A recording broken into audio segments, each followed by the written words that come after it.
तो दोस्तों आज हम एक्सप्लेन करने वाले हैं हाल ही में आई हुई मूवी मार्गन की, जो कि एक कमाल की मर्डर मिस्ट्री मूवी है। तो यह आपको दिमाग को जरूर घुमा देगी, इसलिए आप इस वीडियो को लाइक कीजिए। चलिए अब हम वीडियो को स्टार्ट करते हैं। तो मूवी के शुरुआत में हम कार्तिक नाम के एक लड़का को देखते हैं, जो कि अपने गर्लफ्रेंड को उसके घर पे छोड़कर वो लड़का वहाँ से चले जाता है। फिर कार्तिक के जाने के बाद रम्या पर कोई आकर उसको इंजेक्शन लगा देता है। फिर इंजेक्शन लगने के बाद रम्या का शरीर पूरा काला पड़ जाता है और वो इसी जगह पे मर जाती है। फिर अगले दिन सफाई कर्मचारियों की रम्या का लाश डस्टबिन में मिलता है, जो कि उन्हें देखकर सभी लोग डर जाते हैं और पुलिस को इन्फॉर्म करते हैं। तब पुलिस और फोरेंसिक वाले वहां पर पहुंचते हैं और लाश को जांच करते हैं, जिसके बाद एक लेडी पुलिस ऑफिसर सभी लोगों को बुलाकर उससे पूछताछ करने लगते हैं। उसके बाद वह कार्तिक को भी बुलाकर उससे पूछताछ करती है। फिर इसके बाद मुंबई को सीन को देखते हैं, जहाँ पर एक पुलिस अफसर ध्रुव का भी शरीर आधा काला पड़ गया था। ऐसा उसके साथ क्या हुआ था वो हमें आगे मालूम चलेगा। खैर ध्रुव की जान बच गई थी। इसके बाद ध्रुव के पास एक मैसेज आता है, जो कि एक पुलिस अफसर भेजा था। उसमें रम्या की भी फोटो आई थी। यह देखकर वो हैरान होने लग जाता है और उसे कुछ फ्लैशबैक याद आने लगता है, जिसे देखकर उसका गुस्सा और ज्यादा बढ़ने लग जाता है। उसके बाद वह सामान पैक कर सीधा चेन्नई पहुंचता है। फिर वह कमिश्नर से मिलता है। कमिश्नर उसे इस केस को सॉल्व करने के लिए कहता है, क्योंकि ध्रुव एक इंटेलिजेंट ऑफिसर था। इसके बाद ध्रुव अपने रूम पे आकर इस सभी केस के फाइल के बड़े ही ध्यान से पढ़ता रहता है। फिर अगले दिन ध्रुव और एक लेडी पुलिस ऑफिसर श्रुति उसको इस केस में वो मदद कर रही थी। फिर यह तीनों डस्टबिन के पास में जाता है और वहाँ के चीजों को ध्यान से देखने लग जाता है। फिर ध्रुव सीसीटीवी कैमरा को देखता है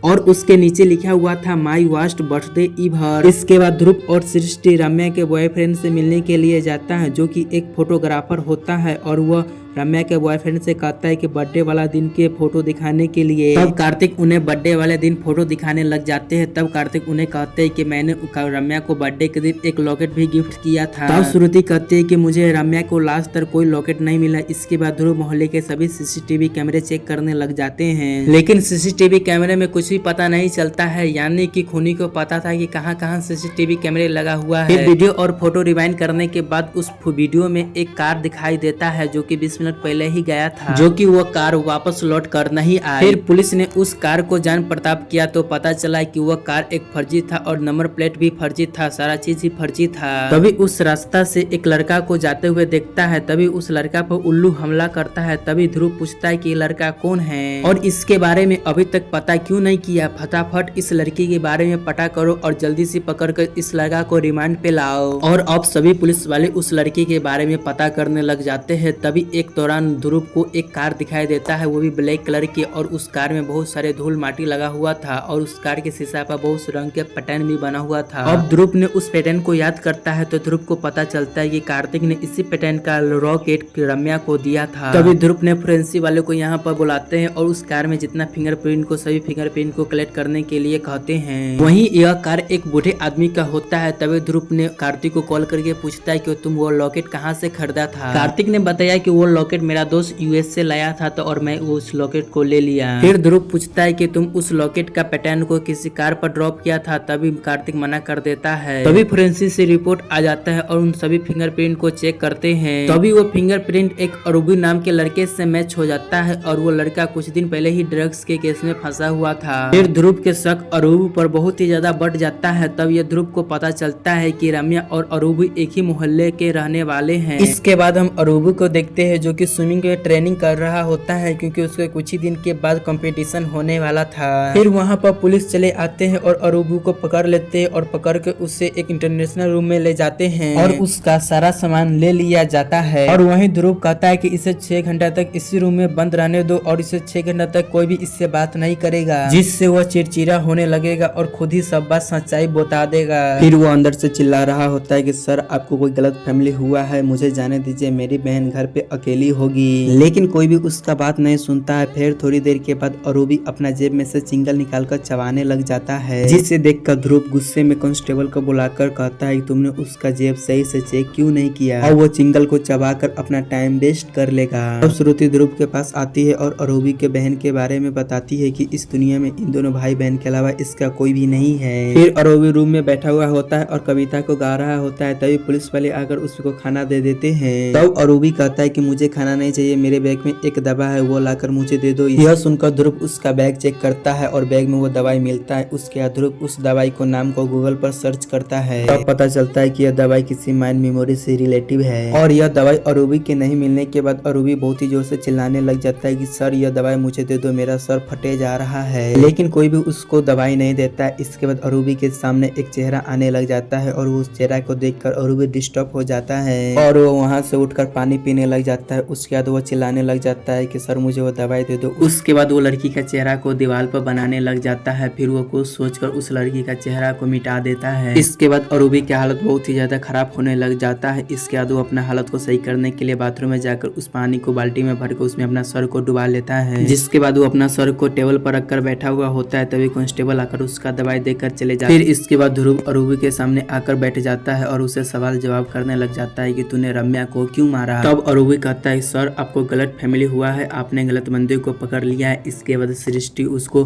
सीसीटीवी कैमरे के फोटो दिखाते हैं जिसमें एक लड़का उसी रास्ते से गुजर रहा होता है और वो कोई नहीं बल्कि अरूबी ही होता है। इसके जवाब में अरूबी कहता है कि मैंने रोज इसी रास्ते से रनिंग करता हूँ और मैं उसी दिन भी इसी रास्ते से रनिंग करता था। तब श्रुति कहती है तूने रम्या के अलावा कितने लड़कियों को और मारा है। तब अरूबी कहता है कि तुम बार बार उस लड़की के नाम मत लो, उसका नाम सुनकर मेरा सर दर्द से फटने लग जाता है और जिस लड़की की आप बात कर रहे हैं मैं उस लड़की को जानता भी नहीं हूँ। फिर उसके बाद ध्रुव उसी पैटर्न को अरूबी को दिखाता है और उससे कहता है तुम ही नहीं इस पैटर्न को उस कार पर ड्रॉप किया था ना। फिर अरूबी कहता है कि मैंने ऐसा कुछ भी नहीं किया और आप लोगों को गलत फैमिली हो रहा है, आप लोग मुझे घर जाने दीजिए, मेरी बहन घर पे अकेली होगी। तभी श्रुति बोल पड़ती है कि तुम्हारा फिंगरप्रिंट उसी कार पर मिला है, वो ऐसा कैसे हो सकता है और तुम तो ड्रग्स डीलर भी ना हो, तुम्हारे ऊपर तो ड्रग्स का केस भी है और जो तुम दवाई खाते हो किस डॉक्टर ने दिया है जरा मुझे भी तो बताओ। अब इन सभी चीजों के जवाब अरूबी के पास नहीं होता है। इसके बाद अरूबी अपने सच्चाई को बताने लग जाते हैं। उसने बताया कि मुझे कुछ यादें सताते हैं इसलिए मैंने गूगल पर सर्च करके वो दवाई में लेना शुरू कर दिया। फिर ध्रुव पूछता है कि तुम्हारे पास्ट में क्या हुआ था जो तुम्हें उसे बुलाने के लिए तुम्हें दवाई खाना पड़ रहा है। इसके बाद अरूबी बताता है कि सर मेरा मेमोरी बहुत ही ज्यादा तेज है और वो कुछ एग्जाम्पल भी देता है और हाल ही में जो भी कुछ वो देखा तो वो सारा चीज ध्रुव को बता देता है। ध्रुव यह बात सुनकर बहुत ही ज्यादा चौंक जाता है। फिर ध्रुव अरूबी से रम्या के बारे में पूछता है। तब अरूबी कहता है सर मैं उस रम्या को नहीं जानता जिसे आप पूछ रहे हैं, लेकिन मेरे लाइफ में एक रम्या नाम की लड़की आई थी जिसकी वजह से आज मेरी यह हालत हो चुकी है। इसके बाद ये कहानी फ्लैशबैक में चले जाता है।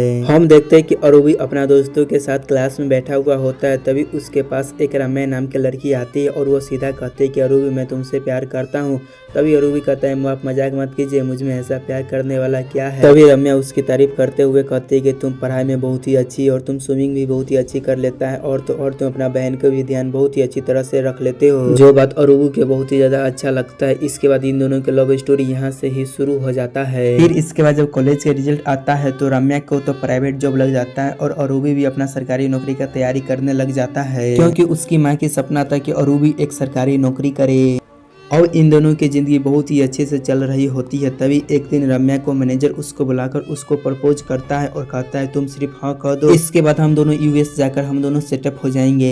लेकिन रम्या तो अरूबी से प्यार करती थी इसीलिए वो प्रपोजल को रिजेक्ट कर देता है। इसके बाद रम्या आकर सिर्फ अरूबी के सारा बात बताती है। फिर अरूबी कहता है कि तुम तुरंत यह नौकरी को छोड़ दो और तुम कहीं दूसरी जगह जाकर नौकरी करो। इसके बाद रम्या कहती कि मैं नौकरी को नहीं छोड़ सकता हूँ और तुम एक काम करो, तुम यूएस के वीजा को अप्लाई कर दो, इसके हम दोनों यूएस जाकर सेटअप हो जाएंगे और तुम मेरी कंपनी में काम करना शुरू कर देना। और रूबी कहती कि नहीं मैं ऐसा नहीं कर सकता हूँ, मैं अपनी बहन को छोड़कर नहीं जा सकता हूँ और मेरा सपना है कि मैं सरकारी नौकरी करूँ। यही सब बात को लेकर थोड़ा बहस हो जाता है। इसके बाद रम्या अरूबी के बहन के बारे में थोड़ा कुछ बोल देता है। तब अरूबी गुस्से में उसको चाटा मार देती है और रम्या भी गुस्से से वहाँ से चली जाती है, जिससे कुछ दिनों तक वो रम्या से बात नहीं करता। इसके बाद अरूबी जब रम्या से बात करने की कोशिश करता तो उसका फोन नंबर नहीं लगता। वहीं अरूबी अरूबी जब ऑफिस में जाकर बात करता है तो पता चलता है कि वो नौकरी को छोड़ दी है और अपना फ्लैट भी खाली कर दी है। फिर अरूबी घर में उदास होकर अकेला बैठा हुआ होता है। तभी उसको फेसबुक में एक स्टोरी दिखाई देता है जिसमें रम्या क्लब में डांस कर रही होती है। फिर अरूबी तुरंत उस क्लब में पहुंचता है। तभी अरूबी देखता है रम्या को उसके अपने मैनेजर के साथ। फिर अरूबी जाकर सीधा क्लब में रम्या से बात करने की कोशिश करता है, लेकिन रम्या कहती है मैं तुझे नहीं जानता हूँ, तू कौन है।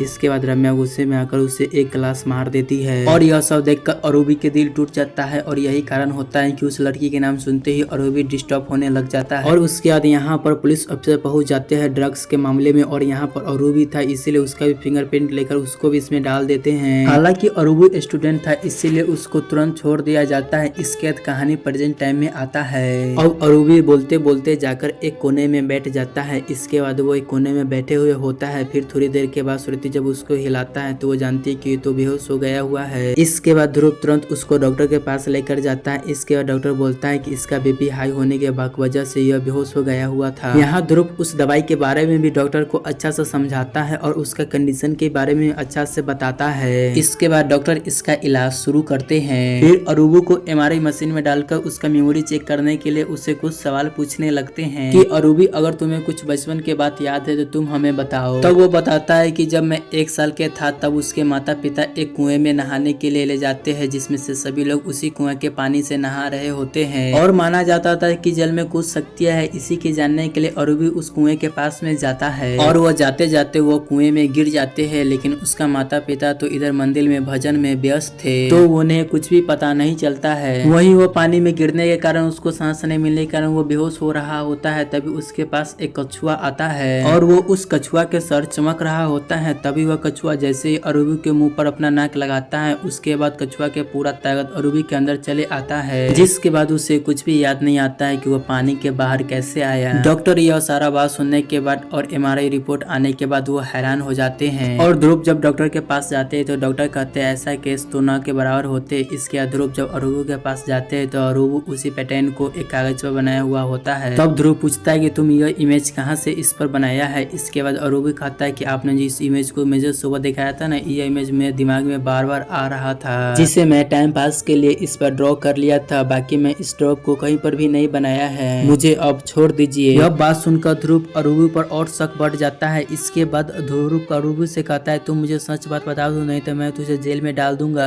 यह बात कहकर उसे जेल में ले जाने लगते हैं। तभी अरूबी कहता है सर मुझे जेल में नहीं ले जाइए, मैं सारा बात सच सच बताता हूँ। दरअसल मैं उस कार पे मैंने ही ड्रॉप बनाया था जो कि मेरे दिमाग में कई दिनों से उसी ड्रॉप को पैटर्न आ रहा था, इसीलिए मैं कहीं पर बैठा और खड़ा होता तो मैं इसी का ड्राइंग बना देता था। दूसरी तरफ अरूबी के बहन अकेला बार बार कॉल कर रही होती है। तभी श्रुति उसका कॉल कर उठाकर स्पीकर पर डाल देती है। तब अरूबी अपने बहन से कहता है तुम चिंता नहीं करो, मुझे आने में थोड़ा देर हो जाएगा। इसके बाद अरूबी के समझ आ जाता है कि मुझे सारा बात पुलिस को सच्चाई बता देना चाहिए, नहीं तो ये लोग मुझे नहीं छोड़ेंगे। उसके बाद अरूबी ध्रुव ये कहता है कि आप मुझे स्विमिंग पर ले जाइए, उसके अंदर मैं पानी के अंदर जाकर मैं पूरा चीज याद करके मैं आपको बता दूंगा। फिर ध्रुव उसका बात मानता है और उसको स्विमिंग एकेडमी में ले जाता है। फिर अरूबी पानी के अंदर जाकर वो सारा चीज को याद करने लग जाता है। फिर यहाँ पर ही एक आदमी अपना सीसीटीवी कैमरा के रिकॉर्ड देने के लिए आता है। तभी उसी एकेडमी में इस सभी फोटो को देखने लग जाते हैं। इसमें सारा चीज सेम ही हो रहा था। पहले वो ब्लैक कार निकलता है, उसके बाद रम्या वहाँ से निकलती है, उसके बाद अरूबी भी वहाँ से जॉगिंग करते हुए जाता है और अरूबी स्विमिंग में से बाहर निकलता है और उस रॉकेट के बारे में ध्रुव को बताने लग जाता है। यहाँ अरूबी के हमें एक और इमेजिंग बात पता चलता है कि जब भी वो पानी में जाकर ध्यान करने की कोशिश करता है तब वो अपने माइंड से एक जगह से दूसरी जगह पर ट्रेवल कर सकता है। आसान भाषा में बताओ तो उसका शरीर वहीं रह सकता है और उसका आत्मा एक जगह से दूसरी जगह पर जा सकता है जिसके बारे में वो सोच रहा है। तो इसी तरह से वो ट्रेवल करके उसी जगह पर पहुंच जाता है जहाँ पर वो जॉगिंग कर रहा होता है। तभी वो ध्रुव को बताता है मैं उस लॉकेट के उसी झाड़ी में देखा था पानी के रिफ्लेक्शन के कारण से। अब यह बात सच है या झूठ इसी को चेक करने की वजह से ध्रुव उस सीसीटीवी कैमरे को फिर से चेक करने लग जाता है जिसमें सही में वो लॉकेट उसी झाड़ी में फंसा हुआ होता है और उससे दूसरा आदमी आकर उस लॉकेट को उठा कर ले जाता है। फिर ध्रुव अरूबी के उसके घर पे भेज देता है। उसके बाद ध्रुव और श्रुति उसी झाड़ियों में जांच करने के लिए वहाँ पे जाता है। तब वो वहाँ पर जाकर बताता है कि अरे वो तो हमसे झूठ बोल रहा था, ये पानी के रिफ्लेक्शन से वो देख ही नहीं पाएगा क्योंकि ये ऐसा हो ही नहीं सकता है, वो हमसे कुछ झूठ बोलकर वो यहाँ से भाग गया है। जिसके बाद ध्रुव और एक पुलिस कांस्टेबल सीधा अरूबी के घर पे जाता है। तब वहाँ पर जाकर अरूबी के बहन वो दोनों को चाय पिया जाता है और वो उस कछुए के भी देखते हैं जो कि अरूबी उस कुएं में से निकाल कर ले आया था। फिर यहाँ पर अरूबी की आंख खुलने के बाद वो पुलिस कांस्टेबल और ध्रुव को देखता है, जिसके बाद अरूबी कहता है सर मैंने आपको पूरा कल ही बात बता दिया था।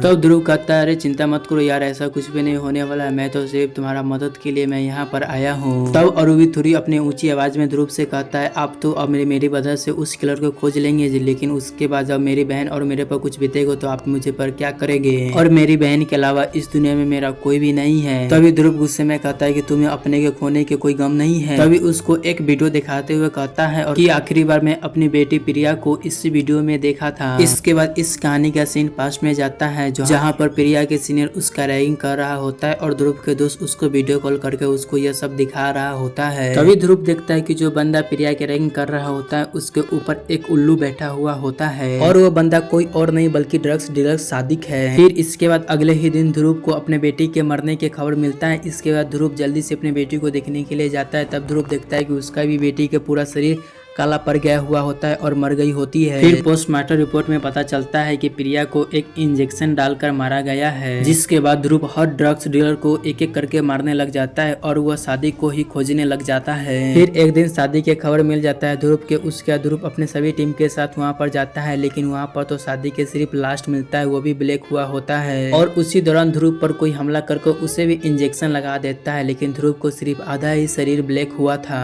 और उसका जान भी बच जाता है। लेकिन यह हुआ कैसे, यह बात हमें आगे पता चलेगा। इसके बाद कहानी प्रेजेंट में आता है और ध्रुव कहता है कि मुझे इतने सालों के बाद यह किलर मेरे सामने आया है और मैं अब इसको नहीं छोड़ूंगा। तब अरूबी भी ध्रुव के फीलिंग को समझ चुका था। इसके बाद अरूबी कहता है अब बताइए अब मैं आपका क्या मदद करूंगा। फिर ध्रुव कहता है कि जैसे तुमने उस लॉकेट को याद करके मुझे बताया तो ऐसे ही और सारा बात याद करके तुम मुझे बताओ ताकि मैं कातिल को बहुत ही जल्दी पकड़ सकूं। फिर अगले दिन ध्रुव अरूबू को लेकर मरीन वाले के पास जाता है। इसके बाद अरूबू रेडी सेडी होकर पानी के अंदर में चले जाता है और वो पानी के अंदर ध्यान लगाता है। फिर उसके बाद अरूबी देखता है कि रम्या को वही किलर मारकर उसको कार में रख रहा होता है और वहीं इंजेक्शन लगाते समय रम्या को लॉकेट एक झाड़ियों में गिर गया था। फिर यह बात दोबारा से किलर को याद आता है। तब किलर जाकर उस लॉकेट को उठाकर वहाँ से फिर चले जाता है, जिसके बाद वो रम्या को लास्ट को किसी डस्टबिन में ले जाकर उसको ठिकाना लगा देता है, साथ में उसका फोटो खींचकर फेसबुक पर लगा देता है और वो वहाँ से किलर हुआ जाने लग जाता है। और वो भी अपना पूरा पावर लगाकर उसका पीछा कर रहा होता है और वो सभी जगहों को ध्यान रख रहा था जहाँ से वो जा रहा होता है। फिर इसके बाद जैसे वो किलर अपने घर जाने वाले होता है तभी अरूबी उसका पीछा करता रहता है, मगर वहीं पर एक उल्लू बैठा हुआ होता है जिसे देखकर अरूबी डर जाता है और शायद कहता है वही उल्लू उसी किलर का होगा, क्योंकि उसे उल्लू से बहुत ही ज्यादा डर लगता है और उसका ध्यान यहीं पर खो जाता है। तब मरीन के आदमी अरूबी को पानी से बाहर निकलता है। उसके बाद अरूबी पानी से बाहर निकलने के बाद ध्रुव को सारा जानकारी अच्छी तरह से दे देता है। फिर उसके बाद वो लोग उस एरिया के सीसीटीवी कैमरा को चेक करता है, लेकिन सच में वो कार वहीं से निकली हुई होती है, यानी कि सच में अरूबी के पास स्पेशल पावर है। इसके बाद ध्रुव अपने टीम के साथ अरूबी के बताया हुए लोकेशन पर वहां जाने लग जाता है और वो बाकी सभी लोगों से पूछता रहता है कि आपने किसी के घर पर उल्लू देखा है क्या, लेकिन सभी लोग मना कर रहे होते कि मैंने उल्लू नहीं देखा है किसी के घर पर। लेकिन तभी उस पर एक अचानक से बच्चे चले आता है और कहता है हाँ मैंने उल्लू देखा है एक घर पे, चलिए मैं वो घर आपको दिखा देता हूँ। इसका दो बच्ची उस घर दिखाकर वहाँ से बच्ची चली जाती है। तभी यह घर देखकर ध्रुव पहचान लेता है यह तो वही घर है जो कि अरूबी अपना बता रहा था कि उस घर के आगे वो हर चीज का निशान है। तभी ध्रुव उस घर में जाता है तो पता चलता है कि इस घर में कोई नहीं है। इसके बाद ध्रुव उस घर के मालिक को कॉल करके बुलाते हैं। तब वो मालिक बताते हैं कि कुछ टाइम पहले इस घर में किराया लेकर 3 लोग रहा करते थे और वो हर महीने टाइम पर किराया दे देते थे, इसीलिए मैं उससे कुछ पूछताछ नहीं करते थे और वो साथ में हमेशा मास्क लगा कर रहा करता था, इसीलिए उसका चेहरा मैं नहीं देखा। इसके ध्रुव और कांस्टेबल उसका घर का जांच करने लग जाता है। तब जाके उसके घर में एक दवाई दिखाई देता है। फिर उसके बाद हम अरूबू को देखते हैं जो कि स्विमिंग करने के बाद वो अपना कपड़ा पहन रहा होता है और वो अपना फोन को चेक कर रहा होता है, लेकिन उसका फोन नहीं मिलता है, यानी कि उसका फोन चोरी हो गया था। फिर वह हेल्पलाइन नंबर से अपने बहन को कॉल करती है, लेकिन उसका बहन कॉल नहीं उठाता है। इसके बाद अरूबी अपने घर पे जाता है, लेकिन उसका देखता है कि उसके बहन अभी तक घर पे नहीं लौटी थी। फिर अरूबी अपने पड़ोसी से पूछने लग जाता है। तभी उसमें से एक बच्चा कहता है कि बहन तो एक ब्लैक कार में बैठ कर चली गई है। इसके बाद अपने पड़ोसी से फोन लेकर श्रुति को कॉल करता है कि उसका बहन गायब हो चुका है, जिसके बाद श्रुति कहती है तुम चिंता मत करो, वो अपने दोस्तों के साथ कहीं गई हुई होगी। उधर हम अकेला को देखते हैं जो कि अपने भाई को कॉल कर रहा होता है, लेकिन उसका भाई के कॉल तो स्विच ऑफ बता रहा था। दरअसल अकेला अपने दोस्तों के साथ डांस प्रैक्टिस करने के लिए उसके हॉस्टल में आ गई हुई होती है।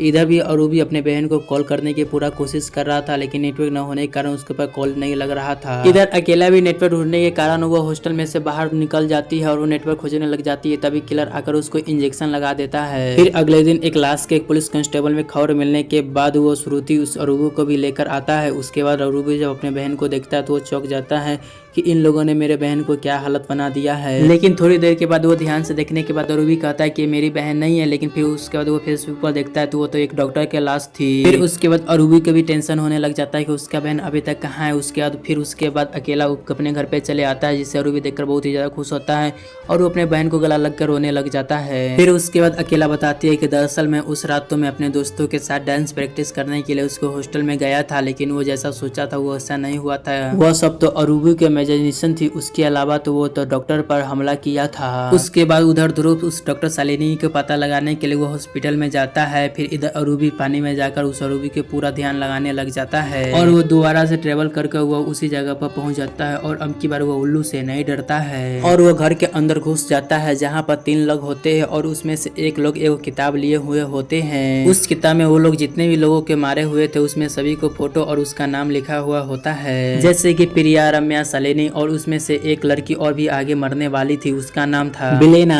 अब उसमें से जैसे ही एक किलर अपना मास्क उतार रहा होता है तभी यहाँ पर अरूबी बेहोश हो जाता है। यह देखकर पास में खड़ी लोग उसे पानी में से जल्दी निकालते हैं और वो जल्दी से उसको हॉस्पिटल में पहुंचा देते हैं, जहाँ पर अकेला, ध्रुव और श्रुति भी आते हैं। उसके बाद डॉक्टर ध्रुव को बताते हैं कि पेशेंट अनकंस्टेबल हो गया हुआ है, अब वो 48 घंटा में होश में नहीं आएगा तो पेशेंट कोमा में भी जा सकता है। मगर कल अरूबी के कंपटीशन भी होता है और कल सुबह उसको होश भी चले आता है, इसीलिए वो तुरंत जाकर स्विमिंग में पार्टिसिपेशन कर लेता है और वो स्विमिंग जीत भी जाता है। इसके बाद ध्रुव को एक बिलेना को चित्र बनाकर कहता है और कहता है कि इसका जान अब खतरे में है। तब ध्रुव को याद आता है कि जब वो कार्तिक से मिलने गया हुआ था तभी उसको इस जगह पर फोटो में इसी बिलेना का फोटो देखा था। इसके बाद हम लोग बिलेना को देखते हैं, जिसका पता पुलिस वाले ने पहले ही लगा लिया होता है और बिलेना को पुलिस वाले भी पीछा करते रहते हैं और इसी के जरिए वो लोग खूनी को भी पकड़ेंगे। इसके बाद श्रुति उसके ड्रेस पर एक छोटा सा ट्रैकर भी लगा दिया था और उससे उसका ऑडियो भी सुन सकते थे। इसके बाद बिलेना एक प्रोड्यूसर हाउस में पहुंचता है। दरअसल उसको एक डायरेक्टर एक फिल्म में कास्ट करने के लिए कहा था, लेकिन दरअसल अब वो डायरेक्टर अपने बेटे को इस मूवी में कास्ट कर रहा है और बिलेना को इस मूवी से निकाल दिया गया है। यह सुनकर बिलेना को बहुत ही ज्यादा गुस्सा आता है, क्योंकि बिलेना को कुछ डार्क चीज करना था, इसीलिए वो अपने शरीर में काफी ज्यादा बदलाव कर लिए थे। इसके बाद डायरेक्टर यहाँ पर आता है और कहता है जितना भी खर्चा तुम्हारा लगा है उसका सारा भरपाई मैं कर दूंगा, लेकिन बिलेना का गुस्सा अभी भी शांत नहीं हुआ है। वहीं यह सारा बातें श्रुति और ध्रुव सुन रहा होता है उसका, और श्रुति उसका पीछा भी कर रही होती है यहाँ से। उसके बाद बिलेना वहाँ से चली जाती है, लेकिन तभी बिलेना अचानक से गायब हो जाता है। तभी ध्रुव अरूबी को कॉल करके कहता है कि जब तक बिलेना तो उसको अपने घर में ना आ जाता तब तक तुम उसको घर को देखते रहो। फिर उसके बाद शाम में ध्रुव, श्रुति और एक पार्टी में जाते हैं और उस पार्टी में बिलेना आ रही होती है। दरअसल यह पार्टी उसी प्रोड्यूसर के बेटी रखी हुई थी और उसमें बिलेना को भी इनवाइट कर लिया था। उस पार्टी में कार्तिक भी आया हुआ था और वो हीरोइन के फोटो खींचने में बिजी रहता है। फिर ध्रुव उस कार्तिक के पास में जाता है और वो मैगजीन के बारे में पूछने लग जाता है। तब उसके बाद कार्तिक कहता है मैंने पहली बार बिलेना को एक मेडिकल में काम करते हुए देखा था, मुझे उसका आंखें बहुत ही ज्यादा अच्छी लगी, इसीलिए मैंने उसका आंखों को सिर्फ फोटो खींचा था। फिर मैं वो फोटो लेकर मैंने एक डायरेक्टर को दिखाया तो वो डायरेक्टर ने इस बिलेना को एक मूवी में चांस दिया। इसी दौरान बिलेना एक दिन कार्तिक के पास आती है और उसको प्रपोज करती है, मगर कार्तिक उसे मना कर देता है और उससे कहता है कि यह सब मैंने अपने कामों के लिए किया था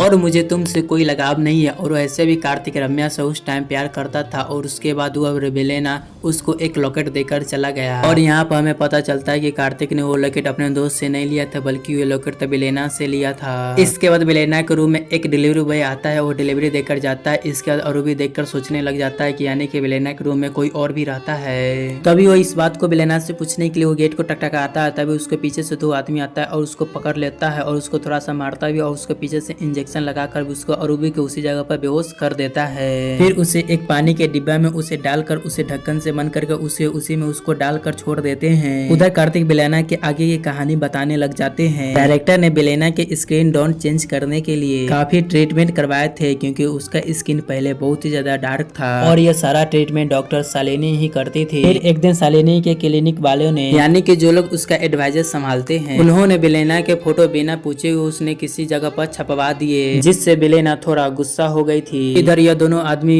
ढक्कन खोलता है कि ये सोचिए कि वो मर गया होगा, लेकिन अरबी अभी भी जिंदा था और उन दोनों पर हमला करके अरबी वहाँ से भाग जाता है। फिर उसके बाद हम इधर ध्रुव को देखते हैं जो कि एक जगह पर बैठकर बेलेना का पुराना तस्वीर को देख रहा था। तभी उसको एक चीज याद आता है कि दरअसल जो लोग प्रिया को रैगिंग किया करते थे उसमें से एक बेलेना भी थी जिसका असली नाम मेघा था। और तभी हमें यहाँ पर दोबारा से एक सीन को दिखाया जाता है। तभी वहाँ पर ध्रुव पर जो हमला करता है और उसको इंजेक्शन लगाता है और यहाँ पर ध्रुव जब बेहोश हो रहा था तभी उसका नजर बेलेना पर जाती है जो कि उसको एंटीजोल लगाकर वो लड़की वहाँ से भाग जाती है, जिस वजह से उसको आधा ही शरीर पर उस इसके इंजेक्शन का असर हुआ था और उसका जान बच गया था। अब ध्रुव को यहाँ पर समझ आ जाता है कि यहाँ पर असली कैटल कोई और नहीं बल्कि बेलेना है। इसके बाद बेलेना जैसे प्रोड्यूसर को बेटी को इंजेक्शन लगाने वाला होता है तभी ध्रुव उसको गोली मार देती है। फिर इसके बाद हमें बताया जाता है कि बेलेना लोगों को क्यों मारा करती थी। दरअसल जब प्रिया की रैगिंग हुआ था सादिक जो कि बेलेना के बॉयफ्रेंड था, वो बेलेना को कलर को लेकर उसका मजाक उड़ाया करता था, जिससे बेलेना बहुत ही ज्यादा गुस्सा हो जाती है। फिर वो एक दिन एक ऐसा फार्मूला को बनाती है जिससे लोगों के शरीर काला पड़ जाए और वो तड़प कर उसी जगह पे मर जाए। और वो इसके बाद वो सबसे पहले प्रिया को मारती है क्योंकि सादिक ने उसको रंग से लेकर कंपेयर किया था। फिर वो इसके बाद जाकर बेलेना अपने बॉयफ्रेंड सादिक को भी मार देती है। इसी तरह हुआ कार्तिक जब उसका प्रोपोजल रिजेक्ट किया था इसीलिए वह कार्तिक का प्यार रम्या को ही मार दिया और डॉक्टर ने भी उसका इमेज को बिना पीछे उसका पोस्ट करवाया था, इसलिए वो डॉक्टर को भी जान से मार दिया था। और इसी तरह वो प्रोड्यूसर के बेटी को भी खत्म करने वाली थी लेकिन ध्रुव ने उसे बचा लिया था और इसी यहाँ पर यह मूवी पूरी अच्छी तरह से खत्म हो जाती है। यानी कि बेलेना ने अपने रंगों को लेकर कितना सारे लोगों को मार दिया। तो दोस्तों आपको यह मूवी कैसा लगा आप हमें कमेंट करके जरूर बता दीजिएगा।